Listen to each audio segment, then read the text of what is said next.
sois au milieu de vous. Parce que quand j'arrive ici, je me sens en famille. Alléluia.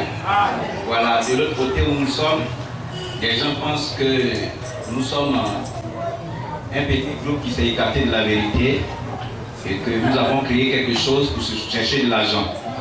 Mais cela ne nous a pas ébranlés. Nous arrivons ici, nous découvrons que nous sommes effectivement dans la vérité. Et que ce message que nous croyons, il y en a beaucoup qui croient aussi à ce message.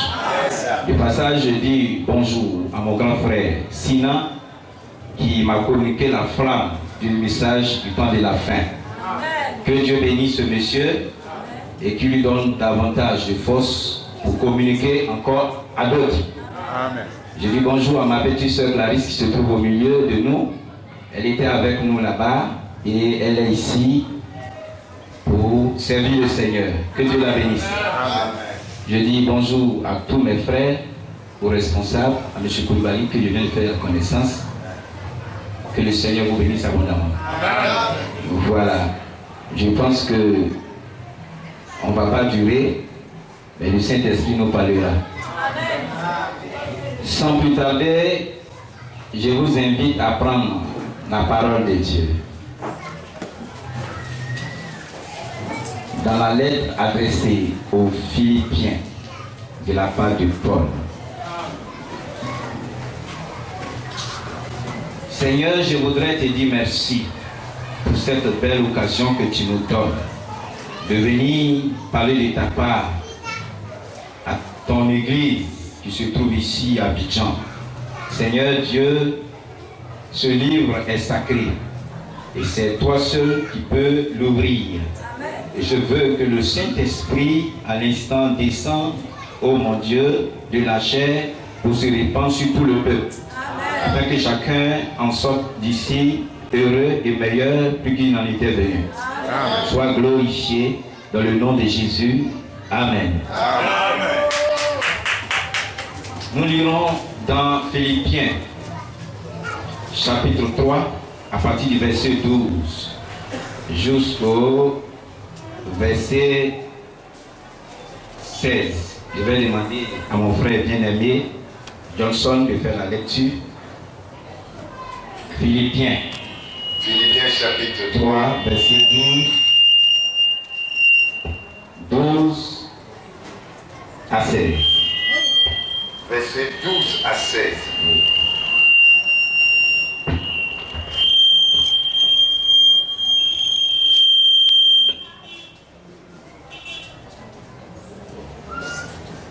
Philippiens chapitre 3, verset 12 à 16. Ce n'est pas que j'ai déjà remporté le prix ou que j'ai déjà atteint la perfection. Mais je cours pour tâcher de le saisir, puisque moi aussi j'ai été saisi par Jésus-Christ. Frère, je ne pense pas l'avoir saisi, mais je fais une chose, oubliant ce qui est en arrière et me portant vers ce qui est en avant. Je cours vers le but pour remporter le prix de la vocation céleste de Dieu en Jésus-Christ.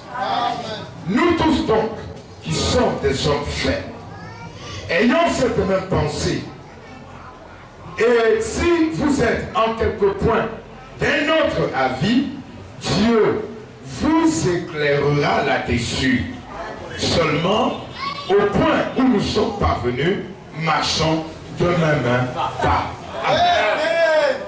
Alors, veuillez vous asseoir, que le Seigneur vous bénisse. J'ai donné comme thème au sujet à aborder de ce soir, au point où nous sommes parvenus, marchons tous d'un même pas. Ce texte a été écrit par l'apôtre Paul. Amen. Au moment où il était dans les liens de la prison, il a écrit une lettre adressée à l'église de Philippe. Mais bien avant que nous rentrions en profondeur, bien-aimés, permettez que nous fassions un tour sur la vie de cet homme, ce grand serviteur de Dieu, et de parler ensuite de cette église du premier âge. Parce que cette église-là, elle nous inspire ce soir. Parce que l'église que l'apôtre Paul a conduite au Seigneur, elle ressemble à cette église du temps de la fin. Amen. Mais parlons dans un premier temps de Paul. Vous-même, vous savez que Paul était une sémence prédestinée. Amen. Il était encore seul. La Bible nous dit qu'il était très versé dans la loi parce qu'il a appris auprès du grand docteur de la loi, Gamaliel. Et vous savez que Paul était très profond en ce qui concerne l'Ancien Testament. Paul était un juif orthodoxe. Il était très versé dans la Torah. Mais pendant tout ce temps, il avait en lui un zèle amer parce qu'il travaillait avec ses yeux naturels. Et Dieu, dans son grand amour, puisqu'il n'oublie jamais ses immenses prédestinés, avait prévu racheter cet homme pour le mettre à l'écart pour son grand service. Pendant que Paul a pris le chemin de Damas, parce qu'il était en ce moment-là contre la lumière, alors la lumière depuis le ciel frappa ses yeux naturels. Et Paul est tombé à terre. Et il a crié, qui es-tu, Seigneur? Un grand orthodoxe appelé une lumière Seigneur, ça veut dire que cette lumière était le véritable Dieu vivant. Et il a dit, cette personne qui habitait la lumière a dit, je suis Jésus que tu persécutes. Il te sera difficile de retomber contre les aiguillons de Dieu. Et Paul s'est relevé de la terre. C'était à partir de ce moment qu'il oublia toutes les choses du monde. Parce que le Seigneur avait transformé sa vie. Parce que le Seigneur allait l'utiliser pour de grandes choses. Alléluia. Et ce Paul, après comment on appelle, Damas, Paul s'est retourné encore en Arabie. Et c'est là-bas qu'il a eu de profondes révélations. Alléluia. Et Paul, il revient dans ses écrits et dit que l'évangile que moi je vous apporte quand il écrivait aux Galates, je ne l'ai reçu ni d'un homme, je ne l'ai appris dans une école théologique, mais c'est par une révélation de Jésus-Christ que je vous ai apporté cet évangile.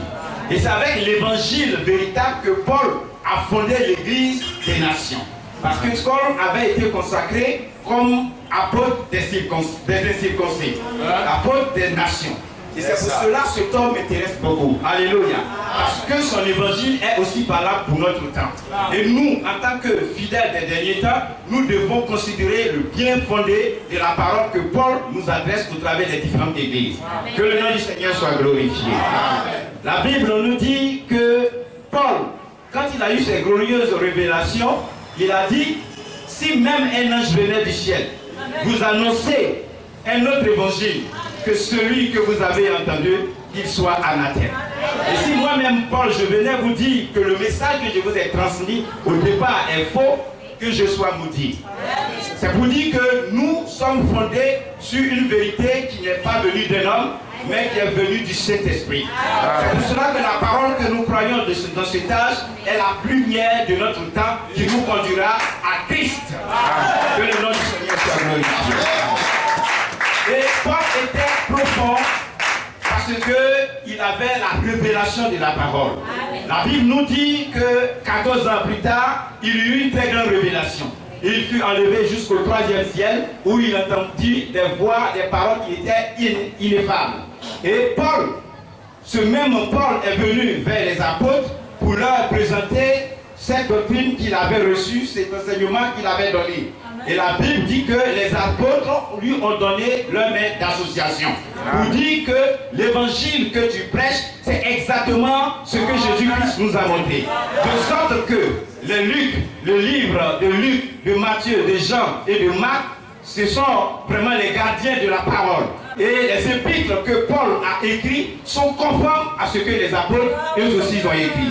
Et nous pouvons donc, à cet effet, nous fonder sur les écrits des apôtres. Nous pouvons nous fonder sur ce que Pierre a dit. Que le nom du Seigneur soit glorifié. Alléluia. Est-ce que vous êtes heureux? Alors, la Bible nous dit, quand Paul écrivait à l'église de Corinthe, au chapitre 2 Corinthiens chapitre 11, Paul pouvait dire, oh, église de Corinthe. Il a dit, oh, église de Corinthe, si vous pouvez supporter de ma part un peu de fruit. Alléluia. Et vous le supportez bien. Il dit, je suis jaloux d'une jalousie de Dieu. Parce que je vous ai fiancé à un seul époux pour pouvoir vous présenter au jour du Seigneur à Christ. Alléluia. Et cette épouse-là vraiment nous inspire, comme je vous ai dit au début. Nous devons voir les caractéristiques de cette épouse pour pouvoir voir notre position dans ces temps de la fin. Et ce Paul a vraiment fondé les églises des nations. Il a parlé à l'église de Corinthe, l'église de Galate. Quand vous lisez les épîtres, vous pouvez voir combien était grande que l'œuvre que l'apôtre Paul a fait au niveau de cet endroit, dans ces pays, au niveau de l'Asie. Alléluia. Et donc, ce même Paul, il parle de cette église qu'il a fondée. Et il se souciait, parce que Paul ne voulait pas que cette église-là soit séduite comme Ève a été séduite dans le jardin d'Éden. C'était son premier souci.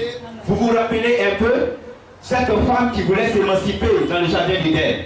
Voilà pourquoi nous demandons à nos femmes, à nos jeunes filles, de rester dans leur position. Parce qu'en voulant vous émanciper, alors vous êtes en contradiction de la parole. Vous devez être dans votre position. Parce que l'Église aussi doit être dans sa position. Il y a un ordre dans la parole de Dieu. Dieu est le chef de Christ, et Christ est le chef de l'homme, et l'homme est le chef de sa femme. De cette manière, bien coordonnée, si chacun reste dans sa position, le plan de Dieu ne sera pas bouleversé. C'est pour cela que chaque personne doit rester dans sa place. Que le nom du Seigneur soit glorifié. Et c'est ce même apôtre Paul qui nous parle de cette église du premier âge. Il dit, cette église sera glorieuse, sans tache ni ride, elle sera irrépréhensible. Alléluia. Cette église du premier âge avait atteint cette perfection.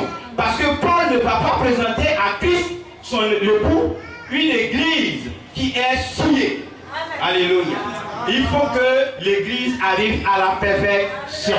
Et Paul se souciait, jusqu'à dans les liens de la prison, l'apôtre Paul continuait à écrire à ces différentes assemblées pour attirer leur attention sur la vie de perfection. Alléluia. Que le nom du Seigneur soit glorifié. Dans le livre de Éphésiens, la Bible nous dit que Jésus-Christ viendra pour racheter une église pure. Alléluia. Une vierge pure. Une vierge qui a été lavée par l'eau de la parole. Parce que le Seigneur Jésus, en venant sur terre, il vient avec l'eau et le sang, comme on le dit le livre de 1 Jean, et avec l'esprit. Et c'est avec ces trois éléments que le Seigneur a fondé l'église du premier âge. Et c'est avec ces mêmes trois éléments que le Seigneur Jésus-Christ fonde l'église d'aujourd'hui. Nous devons passer par ces trois étapes. Et si nous avons traversé ces trois étapes, nous sommes maintenant en train de rentrer dans la perfection. Alléluia. Vous comprenez maintenant? Nous sommes en train de rentrer dans la perfection. Nous sommes sortis de la dénomination, ça c'est une très bonne chose, c'est la justification. Mais cela ne fait pas encore l'affaire. Et après cela, nous devons être sanctifiés par la parole. Parce que Jean 17, dans la prière sacerdotale de Christ, Jésus pouvait dire, sanctifie les pères par ta vérité.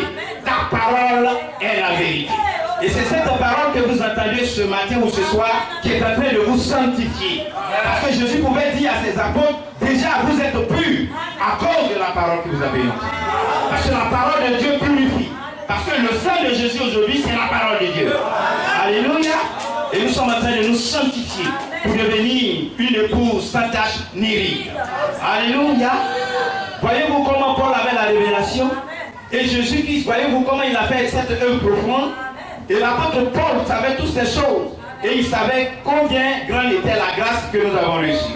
C'est pour cela que nous prenons le livre de Romains. Romains, chapitre 5, je crois. Si mon frère Johnson l'a vu, il peut lire. Alléluia. Romains chapitre 5. Je vais faire la lecture. Merci beaucoup.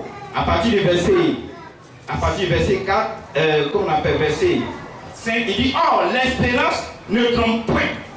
Parce que l'amour de Dieu est répandu dans nos cœurs par le Saint-Esprit qui nous a été donné. Car lorsque nous étions encore sans force, Christ, autant marqué, est mort pour des impies. À peine mourrait-on pour un juste, quelqu'un peut-être mourrait pour un homme de bien. Mais Dieu prouve son amour envers nous. Parce que lorsque nous étions encore des pécheurs, Christ est mort pour nous. À plus forte raison, maintenant que nous sommes justifiés par son sang, ne serons-nous pas sauvés de sa colère? Car si, lorsque nous étions ennemis, nous avons été réconciliés avec Dieu par la mort de son Fils, à plus forte raison, et réconciliés, serons-nous sauvés par sa vie? Alléluia. Paul savait cette œuvre grande et il avait compris que l'Église devait vraiment accepter cette parole jusqu'à la perfection. Alléluia. Bien-aimés frères de l'Église d'Abidjan, vous devez aller encore plus loin dans la marche avec le Seigneur. Alléluia. Vous devez voir combien de fois Paul s'est vraiment cassé beaucoup la tête, à déployer assez de force pour pouvoir vraiment présenter à Christ au jour du Seigneur cette première église du premier âge. Et nous devons aussi comprendre que nous aussi, nous devons aller jusqu'à la perfection. Mais je voudrais maintenant aborder mon sujet, car ce que je viens de dire, c'est le contexte.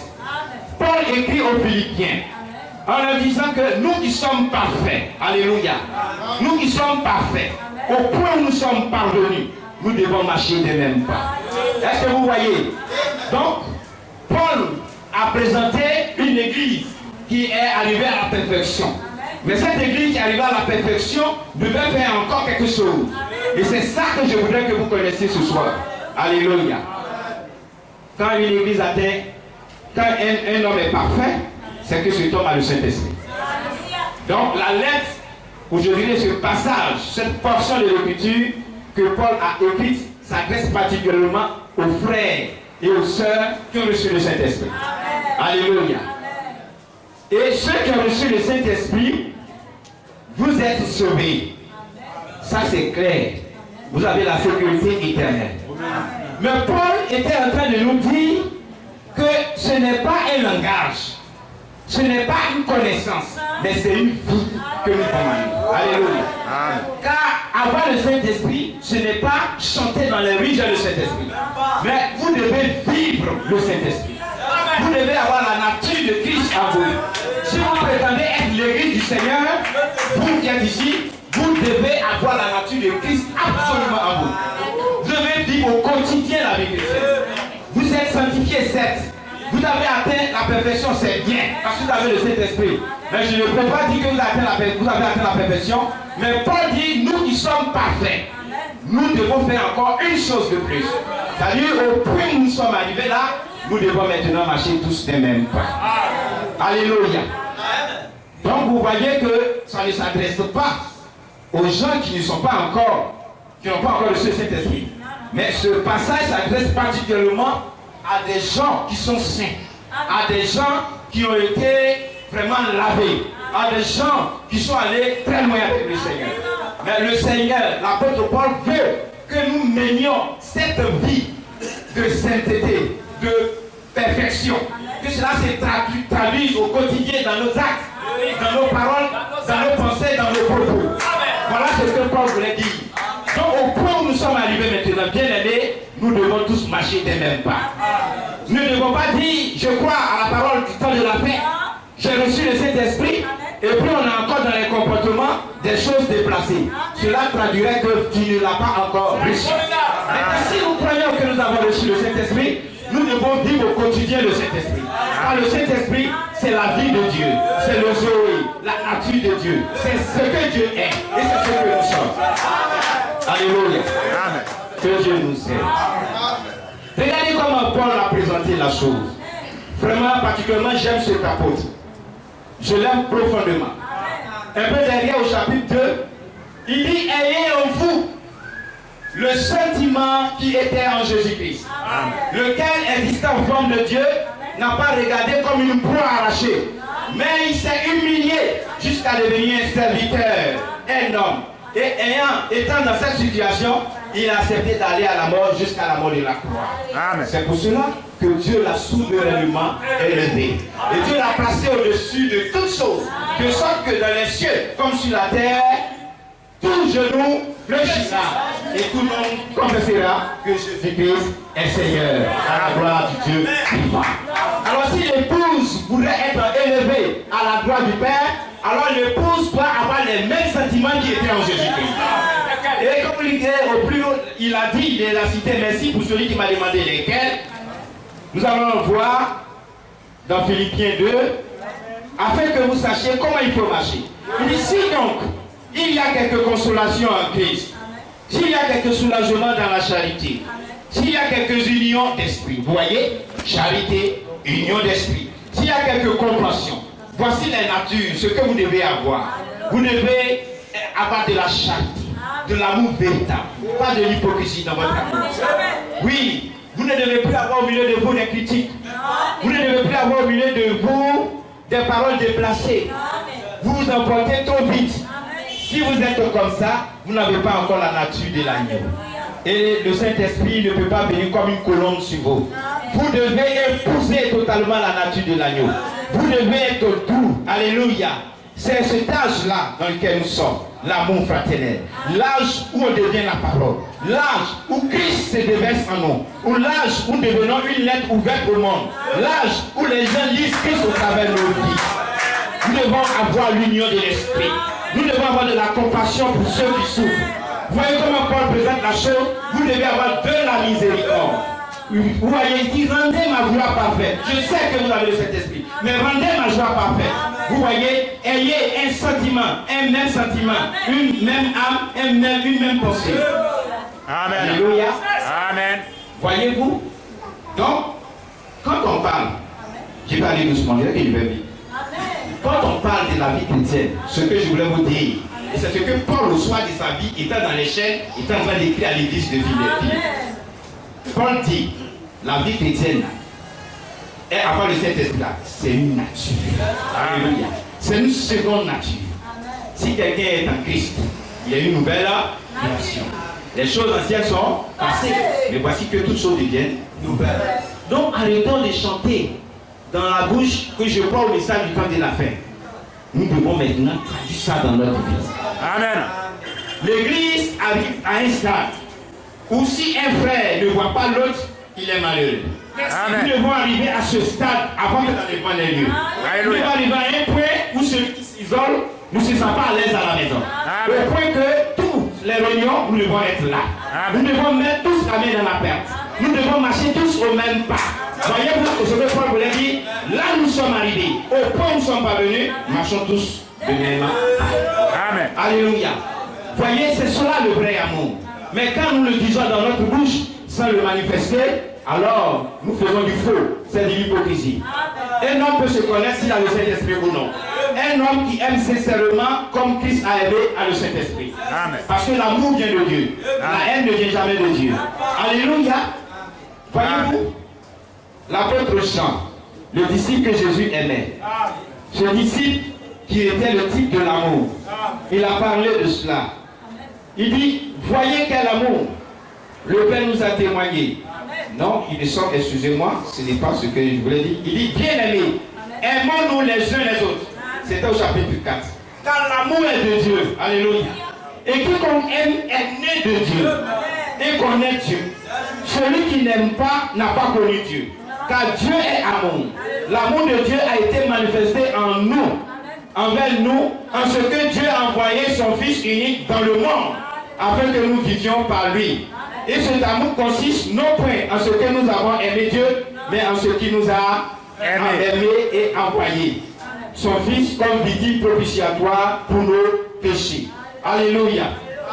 Regardez encore comment Paul, Jean, et il parle.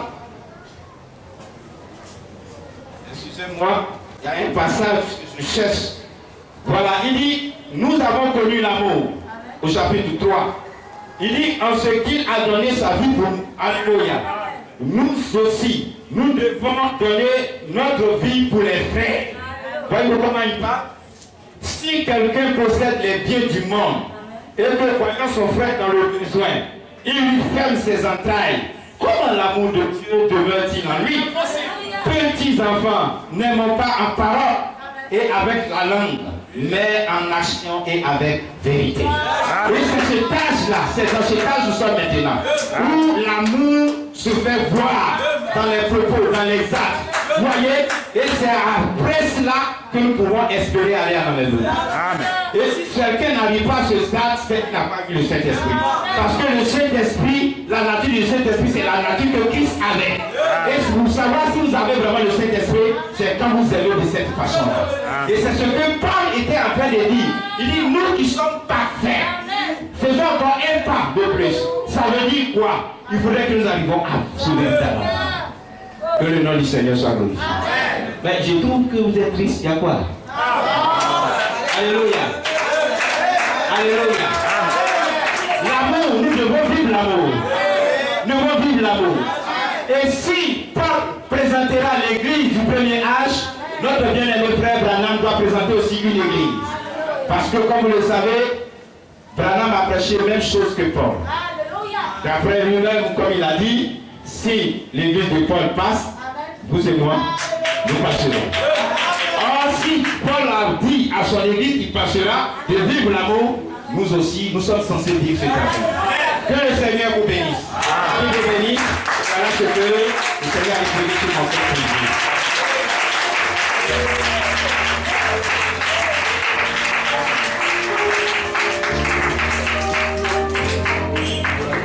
Que le nom du Seigneur soit béni. On va se tenir debout.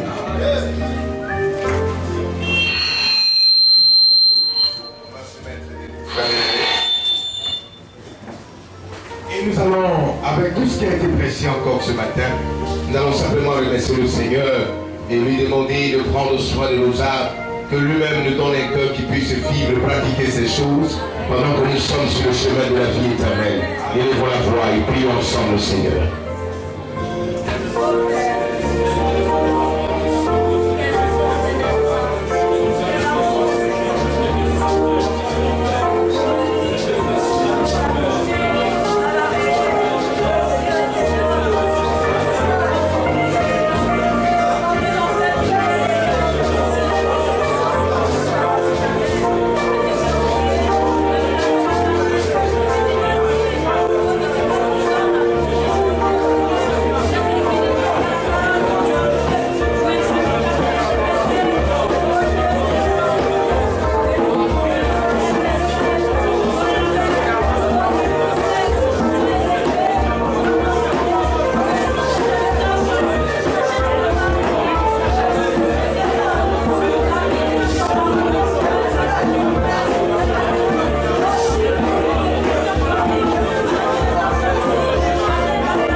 De la chair, il va donc prier et remercier le Seigneur tout en remettant l'Église sous la grâce de Dieu.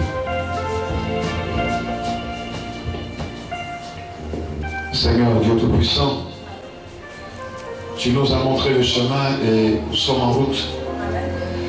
Et nous croyons que bientôt nous arriverons à destination. Tu nous as promis de ramener nos cœurs vers nos pères dans la foi. Et rien d'autre ne pourra le faire que si ce n'est ta parole révélée. Et cette parole, au Dieu de gloire, tu as suscité un de tes serviteurs, Père, que tu as envoyé ici en Côte d'Ivoire, au Dieu, que nous avons rencontré, Seigneur Dieu. Le pasteur Rokito, en qui, Père bien-aimé, nous avons reçu cette sémence-là. Père bien-aimé, nous n'avons pas tué cette sémence. Nous l'avons gardée, nous l'avons laissée grandir au Père. Et aujourd'hui, Père, voilà le résultat, Père. Après plusieurs années, Père, voilà le résultat, Père. Nous prions afin que, oh Dieu, tu puisses faire de nous ce grand groupe, Père bien-aimé, d'amour fraternel, Père, qui entrera bientôt au Dieu de gloire dans la gloire. Nous soupirons nous-mêmes pour entrer chez nous, Seigneur.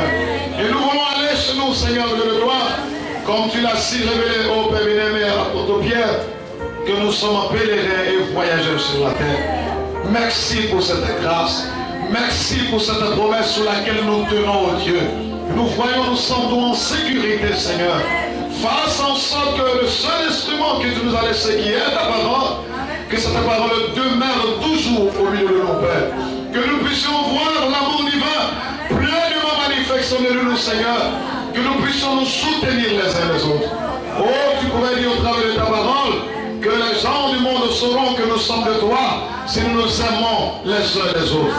Puisse ta parole, ô Dieu de gloire, déverser cet amour-là dans nos cœurs encore, Père bien-aimé, afin qu'au Dieu de gloire, nous puissions recevoir ce signe distinctif, ô Dieu de gloire, qui fera de nous, oh Dieu, un peuple totalement mis à part, Seigneur. Oh Dieu de gloire, puisse encore ta grâce et ta puissance nous garder. Oh, je prie afin que, Seigneur, Dieu Tout-Puissant, mes bien-aimés frères et sœurs qui sont ici dans cette assemblée, que j'aime de tout mon cœur, Seigneur, je prie afin que tu puisses les maintenir, les garder sur la promesse. Parce que je crois qu'il y a une puissance sur la promesse qui pourra les conduire jusqu'à destination, Seigneur. Souviens-toi de tous les prédicateurs ici qui ont apporté la parole.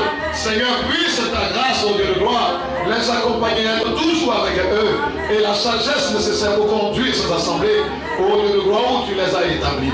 Souviens-toi, ô Seigneur Dieu, du pasteur Okito, que ta grâce demeure continuellement sur lui. Et nous profitons de l'occasion, Seigneur, pour te recommander cette convention. Oh Dieu, que nous voulons encore préparer sous ta main puissante.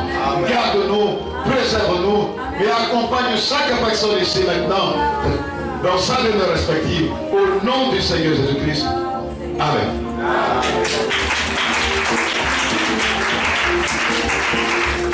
Je vais vous donner cette église de vous asseoir.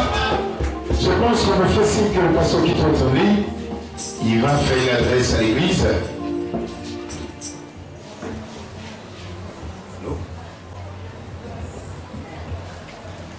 Shalom l'église. Et je vous salue tous au nom du Seigneur Jésus-Christ.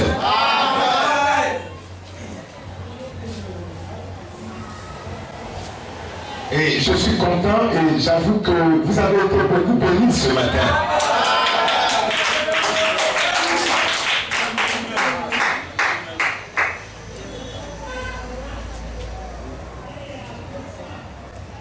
Je me disais dans mon cœur que si j'étais vraiment libre, j'allais prendre le billet d'avion et venir même ce matin-là pour communier avec vous.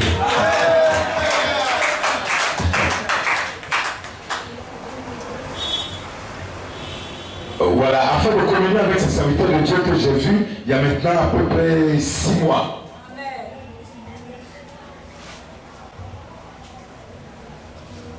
La Bible dit que si quelqu'un reçoit un serviteur de Dieu en qualité de serviteur de Dieu, Amen. Ça c'est vrai. Les récompenses. Il reçoit aussi la récompense d'un serviteur de Dieu.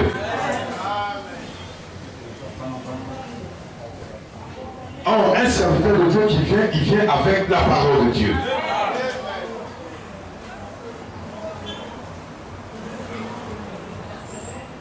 Même s'il vient seulement et qu'il prononce la chair en disant Jésus-Christ est le même hier, aujourd'hui, éternellement, ça c'est une très grande parole. Amen.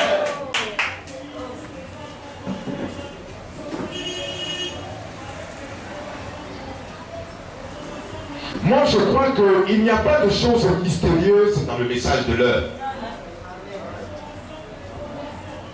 Mais c'est plutôt des gens qui, eux, sont devenus mystérieux.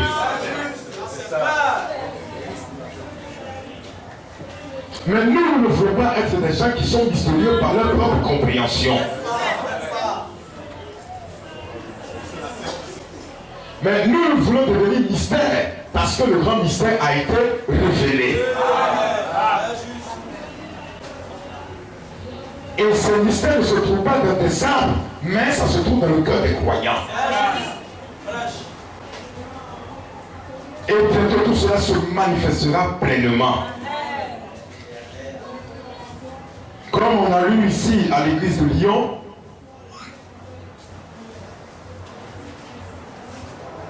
Frère Branham dit que le grand jour va bientôt se lever.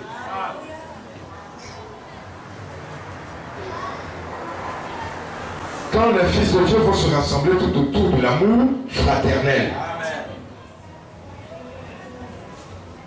Alors ce sera là le grand jour qui s'élèvera. Et là, ça sera le grand shalom. Et Frère Branham dit que shalom veut dire bonjour, que Dieu te bénisse. Et ce jour-là, ce sera le grand shalom pour le véritable Fils de Dieu. Mais pourtant, ce même jour, ça sera une vie de ténèbres pour ceux qui suivent le chemin de l'enfer. Et maintenant, Dieu est en train de produire cela. Et Dieu est en train de séparer la lumière d'avec les ténèbres. De façon même qu'il y a des gens qui ne voient pas la lumière qui est en train d'éclairer aujourd'hui.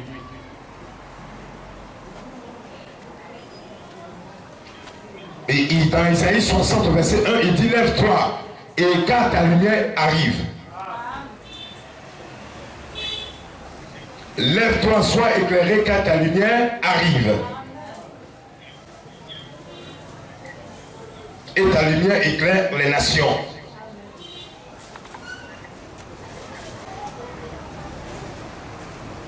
Et Frère Branham dit que la parole de Dieu accomplie et confirmée au temps convenable. Frère Branham appelle cela la lumière de cet âge.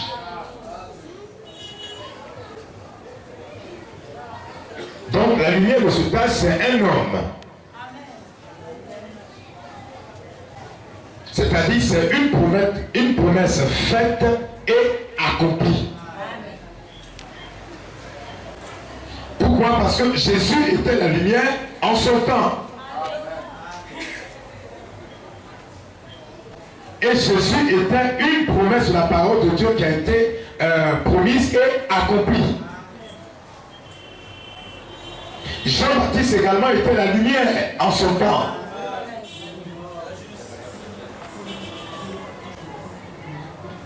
Jean-Baptiste représentait une prophétie donnée et manifestée, accomplie en Jean-Baptiste. Et Paul également était la lumière en son temps.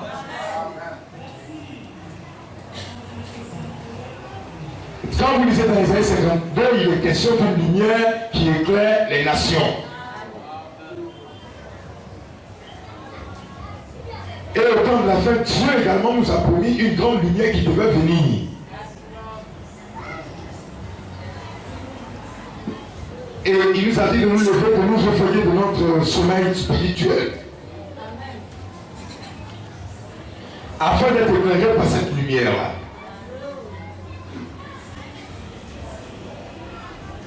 Et avant que Dieu ne puisse laisser la lumière venir sur la terre, il avait d'abord manifesté cette lumière au ciel. Je ne suis pas en train de prêcher de nouveau, mais je suis en train de rassembler les prédications de mes frères. Si vraiment vous êtes en train d'acclamer quand même le Seigneur.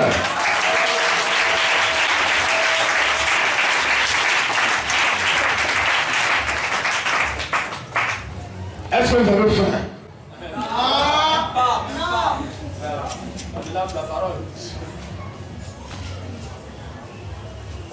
Alors Dieu a manifesté cette grande lumière au travers de cet ange.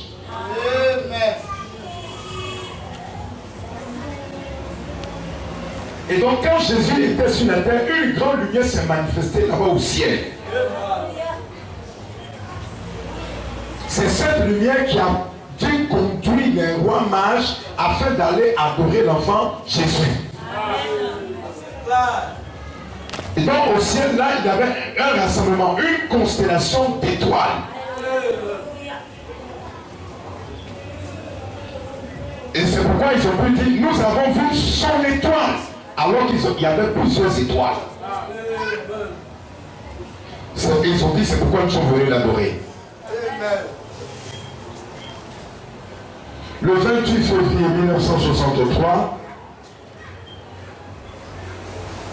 il y a eu au ciel également une constellation de 7 étoiles. Et au temps de Paul, il y avait une étoile au ciel. Et au temps d'Irénée et au temps de tous les autres messagers, il n'y avait qu'une étoile, une étoile, une étoile.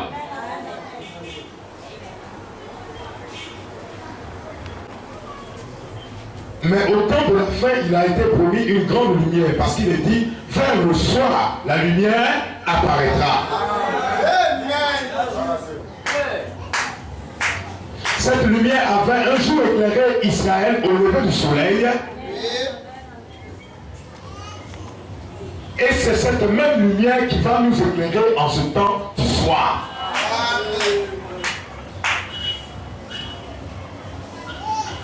Remarquez que quand le soleil le matin, très tôt le matin, quand le soleil se lève, il n'est pas aussi fort et piquant et chauffant.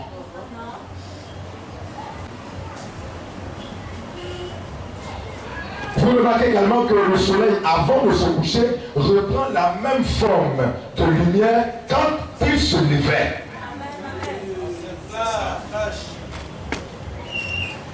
C'est comme quelqu'un, quand il est né, tout bébé, il n'a pas de dents, il ne marche pas, il ne fait rien. Mais pendant qu'il est en train de grandir, la journée, les dents poussent, il commence à marcher, il devient petit à petit un homme. Donc pendant qu'il commence à devenir vieux et à rentrer vers la tombe, on se rend compte que les dents disparaissent, la force des muscles disparaît et tout ça. Il commence même à réclamer une canne à côté afin de marcher comme guide. Et des fois, moi-même, j'ai vu de vieilles personnes tellement vieilles qu'elles ont commencé à marcher à quatre pattes.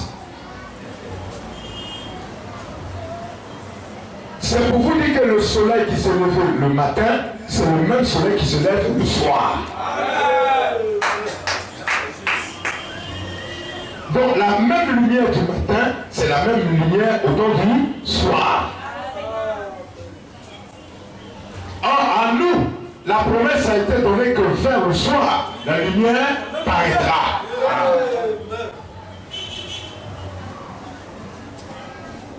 C'est pourquoi vous qui êtes des élus, levez-vous et marchez dans votre lumière.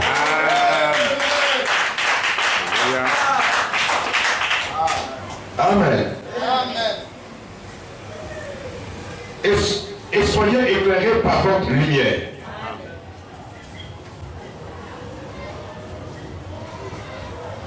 Mais cette lumière, cela peut paraître un peu difficile pour certains, mais sachez que cette lumière, c'est William Branham. Amen. C'est-à-dire, c'est lui qui est la confirmation de la parole à notre temps. Amen.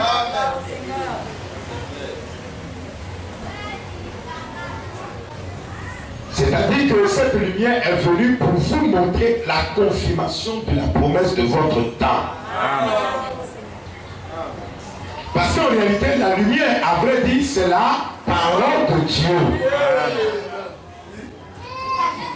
Or, la parole ne vient qu'au prophète.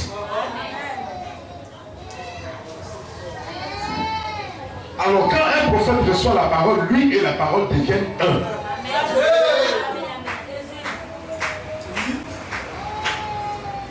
Remarquez, c'est pourquoi Jésus a pu dire, moi et mon Père, nous viendrons habiter en vous.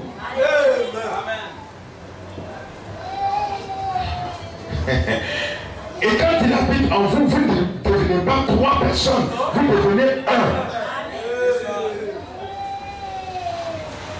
Jean chapitre 17, comme il parlait de l'unité. Donc, ce qui fait que nous, la perfection que nous attendons aujourd'hui,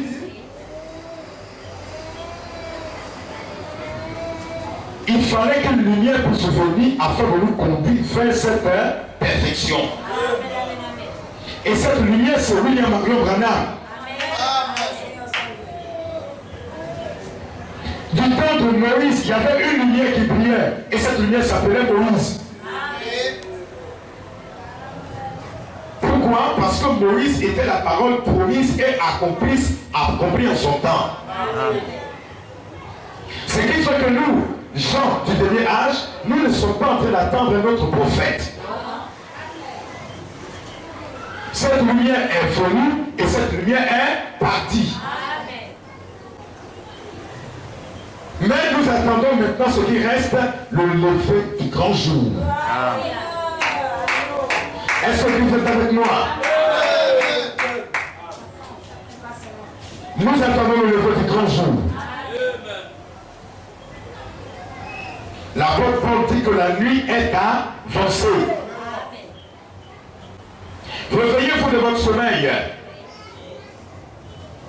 Où il dit ça dans Romains chapitre 13. Quand bientôt le jour apparaîtra. Alors cette lumière qui était dans William Branham, cette lumière n'est pas rentrée au ciel, non. Cette lumière n'est pas rentrée dans la tombe et fut enterrée avec Branham, non. Cette lumière est rentrée dans des frères et des sœurs qui sont des îlots. Amen.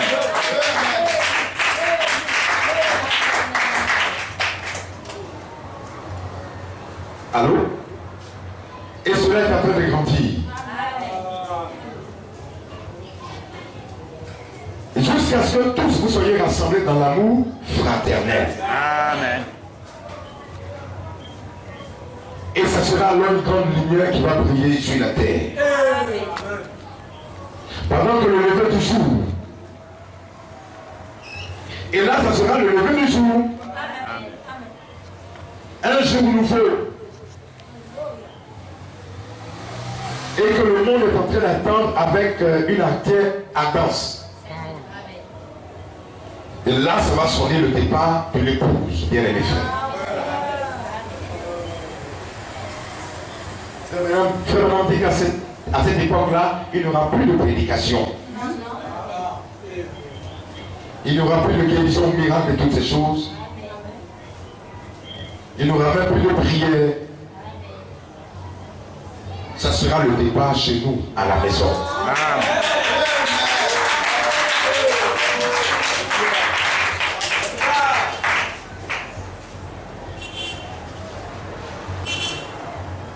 Et c'est ce que tous ces prédicateurs qui ont intervenu ici ont fait ce soir en train de vous montrer. Amen. De vous montrer le seul endroit où vous devez vous rassembler. Amen.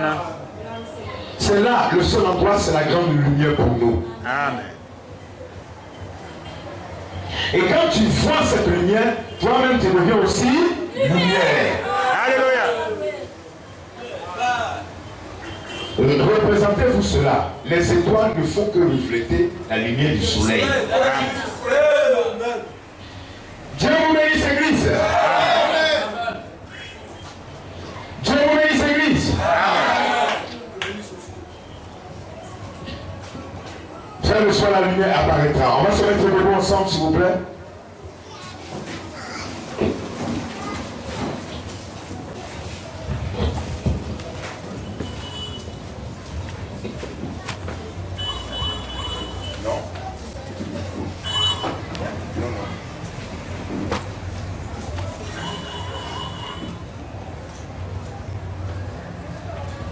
Hier samedi ici, il y avait une réunion des serviteurs de Dieu au bout de laquelle on a tous décidé que la convention aura lieu en août, du 25 au 27.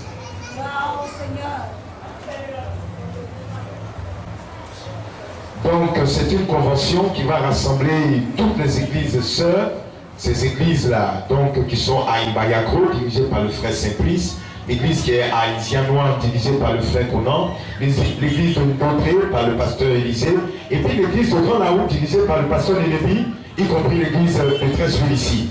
C'est toutes ces églises mises ensemble qui vont faire la convention du 25 au 27 août prochain, avec le pasteur Kito qui sera là.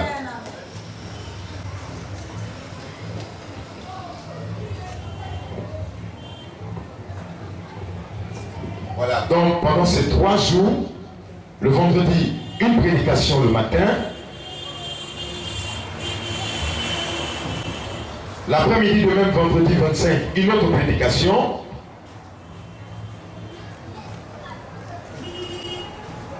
après la prédication du matin autour de midi, quand ça va prendre fin, il y aura un repas fraternel qu'on va prendre ensemble. Et après le repas, on va se détendre pendant au moins 1 heure de temps avant de reprendre la séance pour l'après-midi. Amen.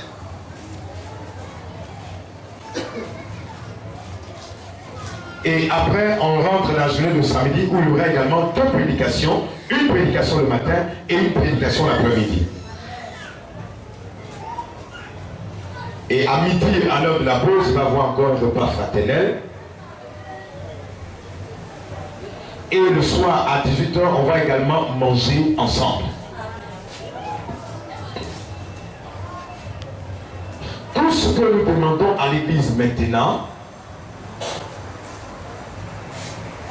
que chaque frère, que chaque sœur puisse apporter sa propre contribution. Amen. Alléluia.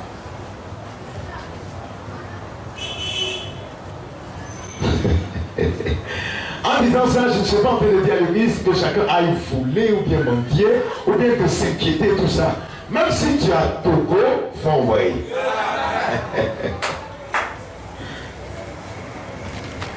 Mais la seule chose que le chrétien doit savoir, c'est que quand tu viens adorer Dieu, tu ne dois pas venir les mains vides.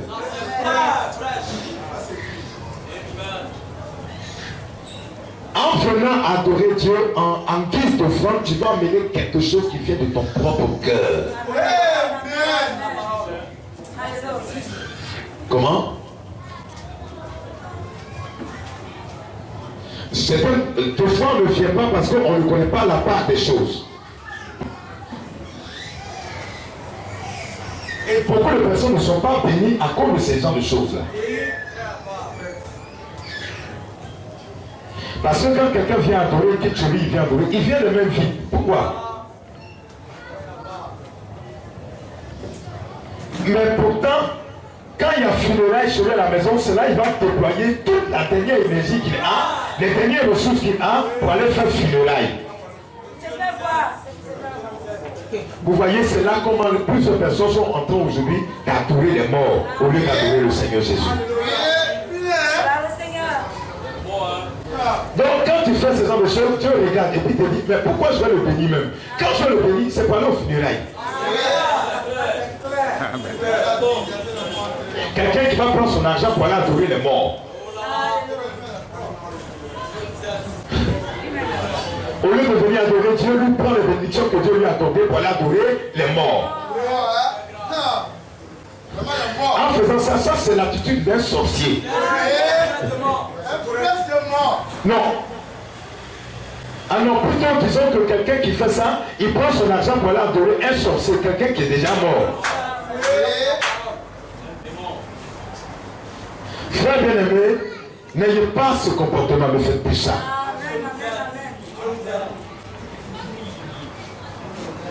Ce que vous devez retenir, c'est qu'en toute chose, cherchez premièrement le royaume de Dieu.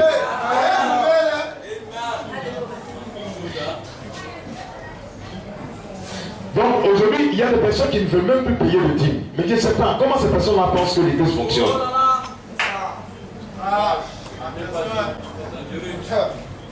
Or, la dîme, ce n'est pas l'argent des enfants de Dieu. Hein.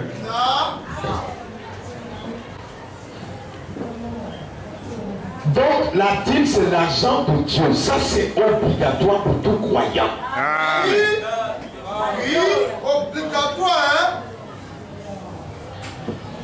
Un jour, on a posé la question directement à Frère Branham. Frère Branham, dis-nous, quelqu'un qui ne paye pas sa dîme, est-ce qu'il peut rentrer dans le royaume des cieux? Alléluia. Ou bien est-ce que cette personne peut être enlevée? Question, hein? Frère Branham dit, enlevé.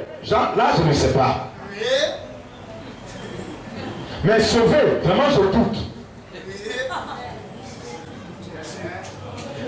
Mais ce que je sais, c'est que la Bible dit, un voleur ne peut pas éviter le maillot des cieux.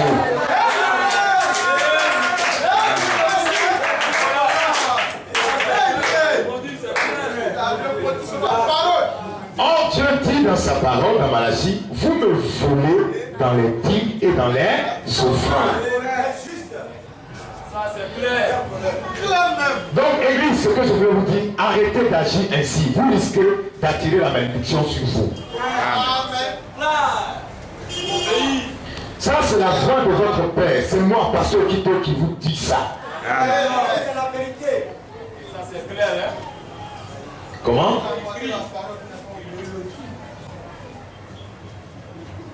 Ce que je vous recommande ce soir, c'est que si vous voulez expérimenter les bénédictions de Dieu de façon matérielle. Et que les gens autour de toi soient étonnés de ce que tu prospères de façon matérielle. Il faut payer correctement tes dîmes et tes offrandes. Et quand tu viens à l'église, les jours de culte, donne correctement tes offrandes. Et quand tu donnes une offrande à Dieu, c'est sans murmure dans ton cœur. Tu donnes et puis tu oublies. Quand tu vas faire ces choses de tout cœur, tu vas voir par la suite comment Dieu te bénira.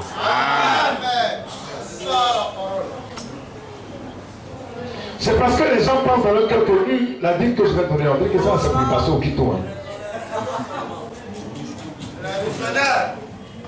En pensant ça, c'est ce qui fait que financièrement tu n'es pas un homme béni. Remarquez tous ici que quand vous étiez là-bas à Bobo dans l'assemblée, les gens donnaient leur dîme main en main au pasteur directement. Mais ceux qui le faisaient n'étaient pas bénis matériellement. Amen. Vous avez tous de grosses têtes et de ventre ballonnés. Parce que, je n'ai pas suivi. Parce que quand bien même ils ont payé le dîme directement au pasteur, la misère frappait chez eux à la maison. Un problème. La maladie frappait toujours chez eux.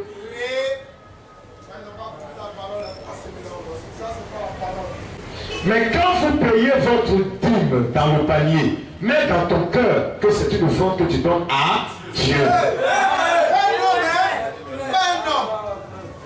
Comment?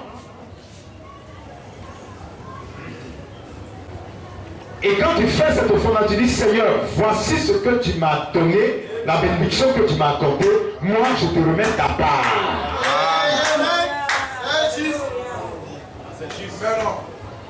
Et le Dieu Tout-Puissant qui voit dans le secret de ton cœur, il te bénira.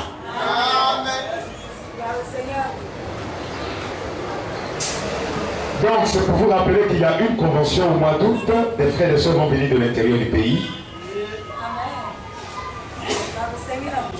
Et que chaque frère et chaque sœur invite également une personne, une ou deux ou trois personnes, afin de les amener à la convention. Amen. Nous passerons 3 merveilleux jours dans la communion fraternelle. Il va y avoir des frères et des sœurs de l'église de Lyon qui vont venir parmi vous. Et nous passerons vraiment de très bons moments ensemble. Amen.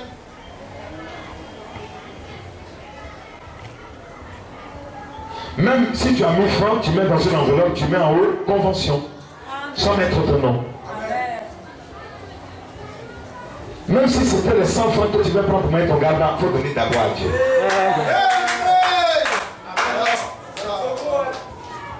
C'est comme ça, c'est ce qui s'était passé avec la femme de la veuve de Sarepta, où le prophète lui a dit d'abord moi. Amen. En faisant ainsi, Dieu vous bénira. Même toutes les maladies que vous avez, Dieu les guérira toutes. Dieu vous bénisse, Église.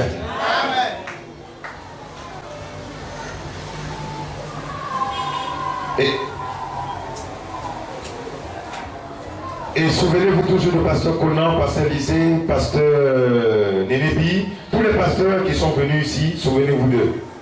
Amen.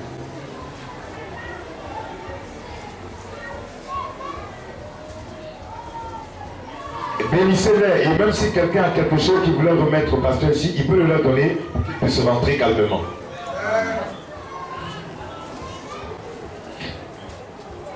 Même si c'est pour vous 50 francs, c'est une bonne chose, parce que Dieu regarde les intentions de ton cœur. Que Dieu vous bénisse, Église. N'oubliez jamais de prier pour moi. Et je prierai de même pour vous. Shalom, Église.